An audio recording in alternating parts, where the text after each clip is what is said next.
Hello guys, welcome back to another video. Thanks for coming back and watching the second episode of this. This is going to be a pretty interesting topic today. I think this is going to be the single most important thing you can do to increase your testosterone levels. This is not going to be some bullshit video, eat these five foods and we're going to double your testosterone level. There's something plaguing testosterone levels, and there's something majorly that's changed since this industrial revolution. There's something that's been introduced to us in mass, something that we use every day, and that was never used every day. And what I'm talking about is plastics and xenoestrogens. So what this is, or what these mean, basically, xenoestrogens are compounds or hormones that basically mimic estrogen. They trick the body into thinking that it's an estrogen. So we think, what do we got that's plastic? Milk cartons used to be glass, now they're plastic bottles. Meat used to be wrapped in butcher's paper, now it's wrapped in plastic. Our grocery bags, our shopping, our Tupperware containers we heat our food in.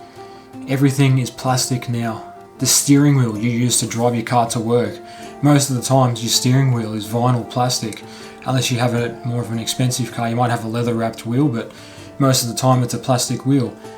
Everything you touch in your day-to-day life is plastic. And it's crazy, it may not seem like something so simple, but these plastics leach these xenoestrogens out of them. They're absorbed transdermally through your skin.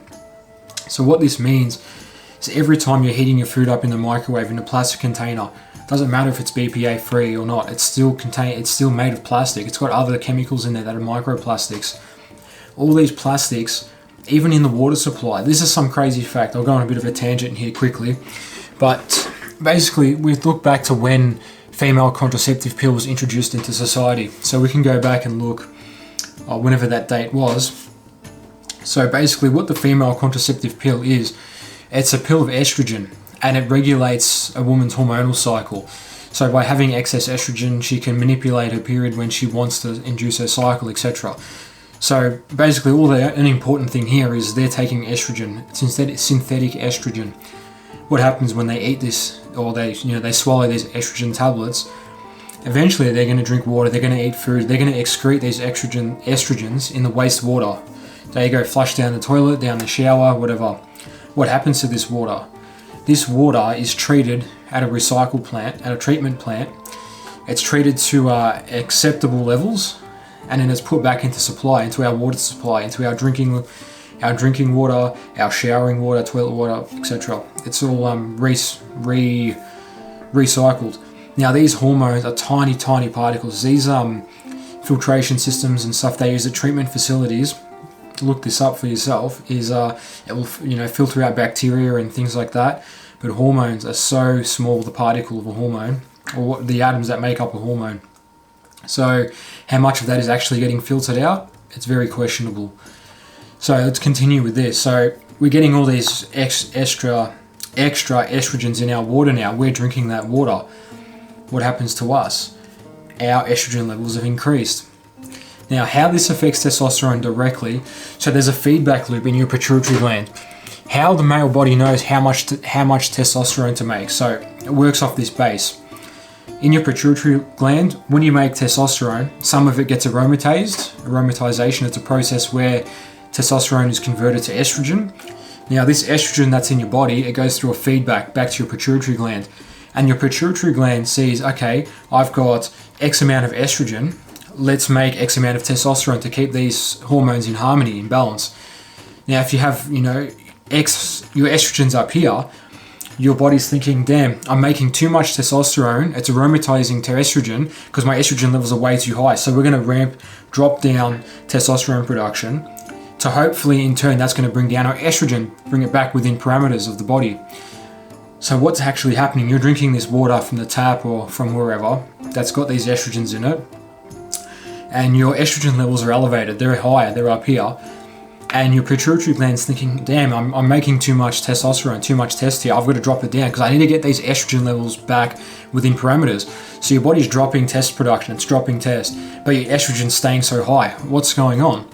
So what's happening is these xenoestrogen particles and the estrogens in the water supply and whatnot are falsely keeping your estrogen levels high, even though it's not your testosterone that's aromatizing to estrogen, it's exogenous estrogen. So in other words, it's outside of the body sources of estrogen that are coming in, entering the body, via drinking, through skin absorption, transdermally, eating foods, whatnot.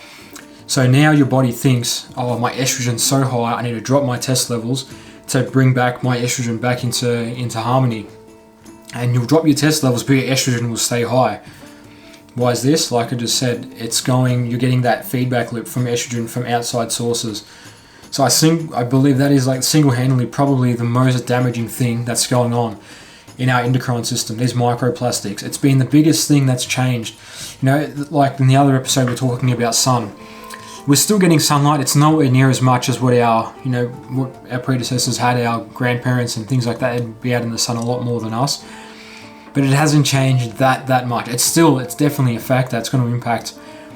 But the biggest thing that I can think of that's changed is the introduction of these plastics in everything we do. We're on the computer, a plastic keyboard, plastic mouse, and I'll touch on BPA too. So you can buy these containers that say, BPA free and whatnot. That's great. Like BPA is highly toxic to your fertility, but you still got microplastics. So how BPA works, or a study that's been done to give you an example of how dangerous or how toxic BPA is. So there was 2 groups of fish they tried this on. There was a control group that had so you had your normal control group, then you had your group that was BPA was introduced into the tank water.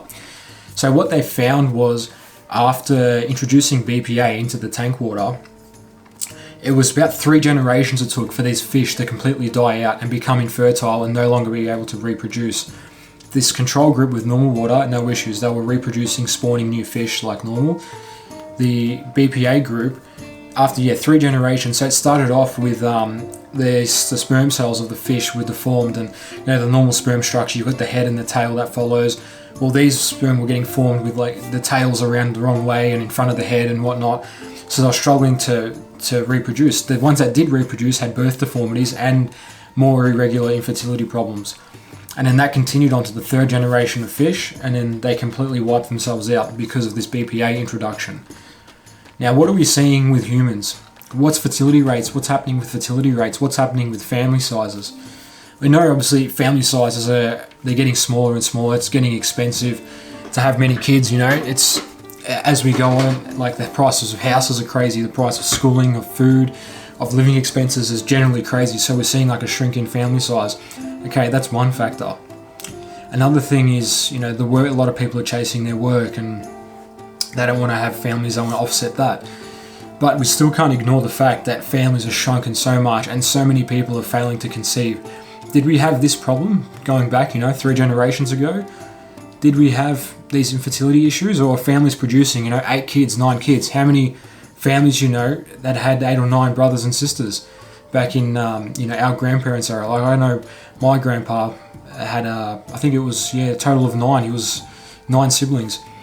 So that's another example. Why was fertility, or why was it so easy to conceive going back 3 generations now? And even as we go further into this, more generations, the next generation will struggle again. And it was a pretty bold claim. I think it was by like 2040 or 2050, somewhere around there, that they predict humans to become completely infertile, which is insane. So fertility is one issue, and having high testosterone and being competitive is another issue in itself. So there's two things that mitigating microplastics will combat in your life. Whether you're trying to have kids now or not and things like that. BPA is a big factor in infertility. But going back onto the testosterone subject, increasing test levels, I think it's just so important nowadays to have high testosterone to be competitive in these times we're in. Setting an example, do you want to be the weakest man in your bloodline? If you go back to your ancestors, imagine them like thinking how the lifestyle you live, how is it so easy? How, it's so sedentary. You sit at a computer and you click away, and you're indoors, you're sheltered from the weather.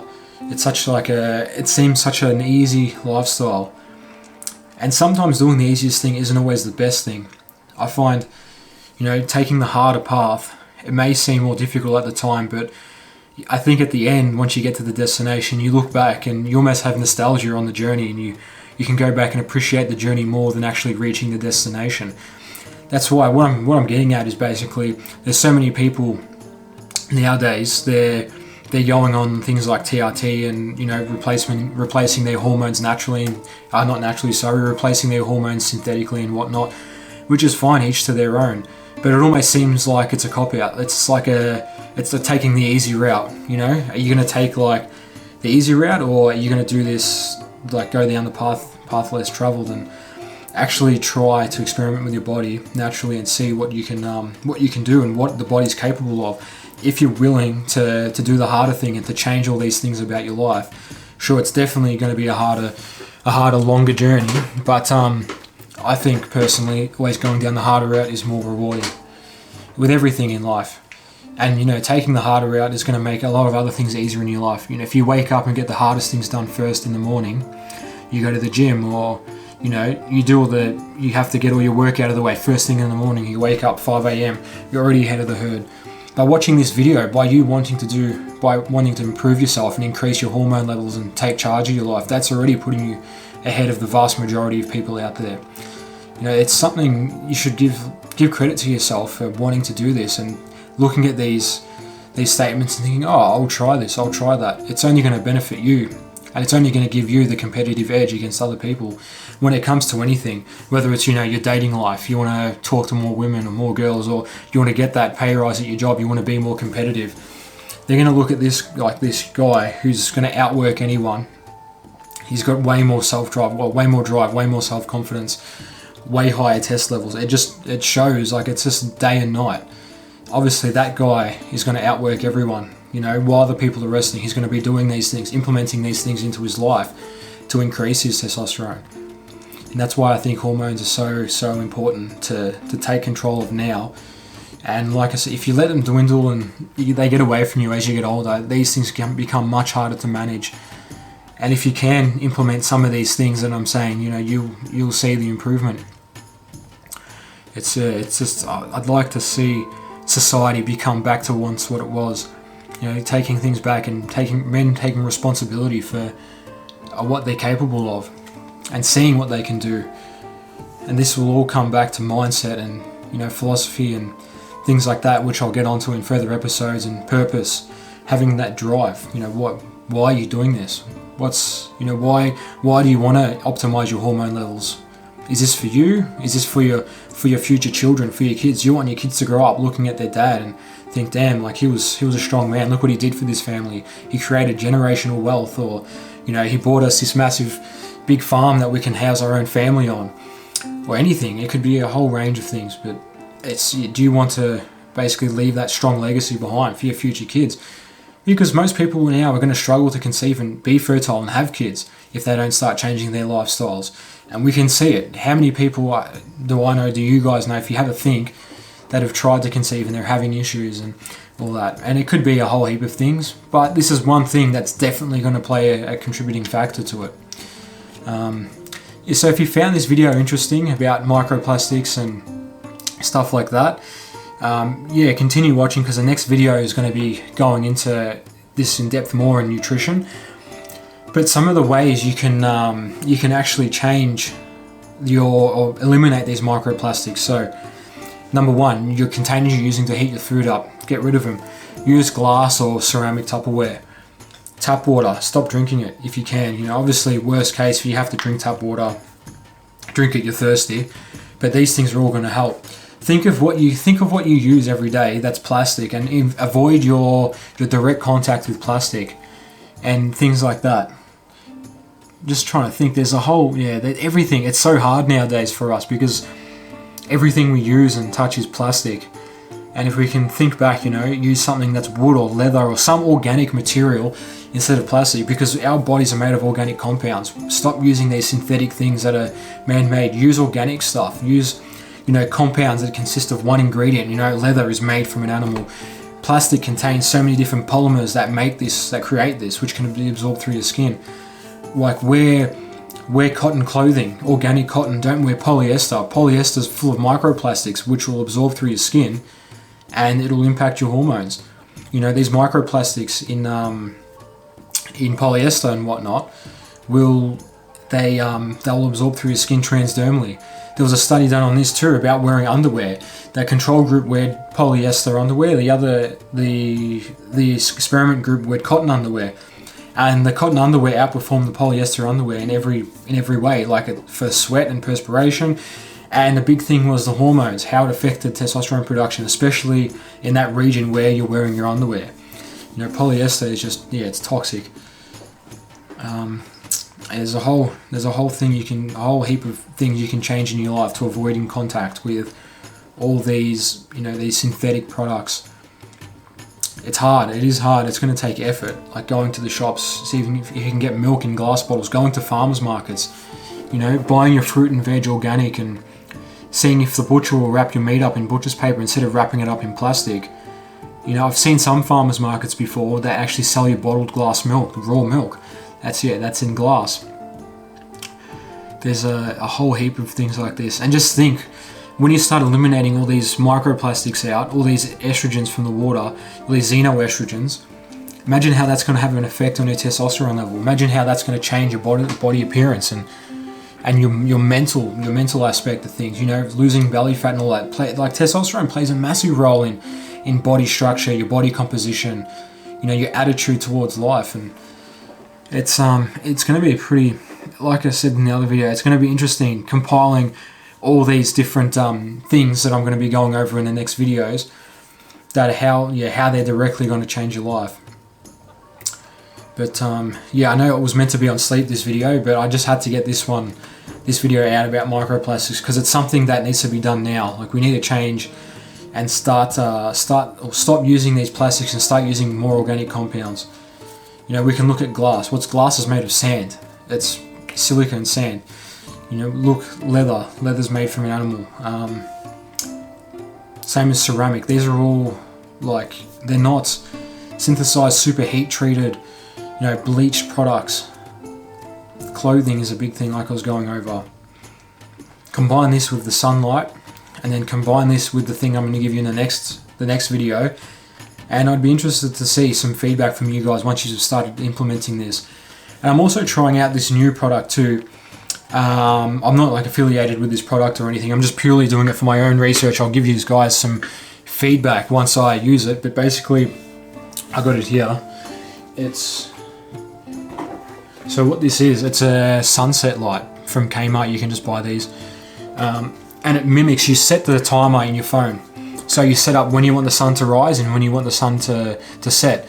And it's good for if you're waking up really early for work outside of the natural sunrise and sunset. It'll turn on and gradually turn on before your alarm. So your body kind of the room slowly lights up and it has that red light.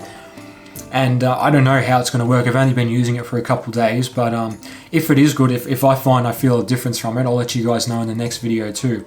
So yeah, that's another thing I'm going to try to implement and see how that affects my energy levels through the day and how easily I fall to sleep that night and things like that, getting the red light in my eyes. Even though it's an artificial light source, it's the same wavelength that the red light is, it's that 650, 640 nanometer wavelength. It just doesn't have the UVB rays and whatnot on the skin for testosterone production, but it'll trick the brain into thinking that's a natural rhythm to wake up in, which is important for waking and sleep cycles. So I hope you got some more valid info from this video, and I'll see you in the next video. We'll go over another topic and we'll keep increasing these test levels. I'll see you guys then.